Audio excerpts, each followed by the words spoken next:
सुप्रभात मंडळी, आज आम्ही निघालो इकडे कडकत्या भडकत्या उन्हात नागपूरला जाण्यासाठी आणि सोबतच या भगव्या दुपट्ट्यामध्ये गुंडाळून मी माझ्या कार्टीला सुद्धा सोबत. आणि ही जी ऊन आहे म्हणजे तुम्ही आपल्या थोबाडाला कितीही रॅप करा, पॅकिंग करा, पण तरीही सुद्धा जे चटके लागतात ना अंगावर ते म्हणजे असहनीय. आणि बोलता बोलता आम्ही पोहोचलो उमा हाइट्स मध्ये आणि माझ्या कार्टीला मी इकडे गोदीत पकडलं कारण तिच्या पायाने चालत बसली तर ही ऊन मला पूर्णपणे खाऊन. आणि जेव्हा मी इकडे आले तर मी या टॉपर्सला नक्की, कारण अशा बॅनरवर फोटो येण्यासाठी तर आता आमचे दिवसच गेले. आणि आता बॅनरवर जर फोटो हवी असेल ना तर आपल्याला पॉलिटिक्स मध्ये जाऊ दे.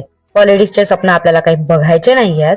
सर्वात आधी आपण आता इकडे क्लिनिकचं काम करून घेऊया. आणि आज आम्ही आमच्या बच्चाला सोबत सुद्धा घेऊन आलो आहेत. आणि इथे बघताय तुम्ही त्याचा बोर होण्याची. आता म्हटलं बोर तर तोच नाही, बोर मी पण होते. पण जेव्हा जेव्हा मी या इंडियन स्किनच्या क्लिनिक मध्ये येते ना तेव्हा तेव्हा आपली सुद्धा स्किन बघत राहते, म्हणजे आपोआपच इथे स्किनकडे लक्ष. आणि तेव्हा मला असं वाटतं की मी असे कोणते पाप केले आहेत की मी डोंबडी जन्माला आली आहे. आणि या शेवटी हा मला मोबाईल पाहताना इकडे सापडला, म्हणजे याच्या पप्पाला हा व्हिडिओ दाखवायला मला जरा टाइमपास म्हणून या दोघांचं तर इकडे खेळणं सुरू होतं आणि मी इकडे तोंड पाहत होती एकमेकांचे, म्हणजे यांची मस्ती आणि माझ्या मम्मीसाठी. आणि थोड्याच वेळात मम्मीचं ट्रीटमेंट कम्प्लीट झालं आणि त्यानंतर आम्ही आलोय बर्डीला. गेल्यानंतर आम्ही मार्केट नको हुंदडायला का म्हणून इकडे तिकडे जरा तोंड मारून घेतलं आणि इकडे बघितले तर पॅन्ट जरा चांगले दिसले, म्हणजे क्वालिटी त्याची चांगली होती म्हणून त्यातून एक पॅन्ट घेतला. आणि त्यानंतर आम्ही सरळ निघालोय फुल मार्केटमध्ये, कारण मला घ्यायचे होते काही फ्लावर्स, म्हणून त्यातून आता कुठला फ्लावर घ्यायचा हे मी शोधत होती, कारण जो हवा होता तो काही मिळाला नाही.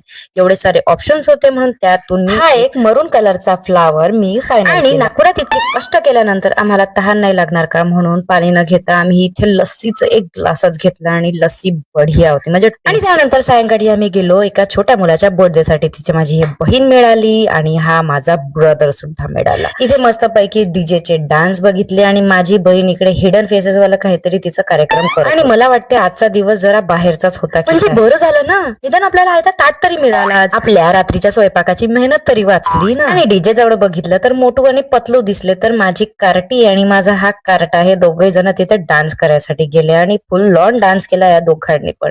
आता म्हटलं घरी चलता की इथेच डान्स करता, कारण हे स्टेज सोडायला तर तयार नव्हते, म्हणून म्हटलं एक एकच यांना बाहेर काढावं. तर या मोटू आणि पतलू सोबत आपली आजची रात्र जरा अशी गेली.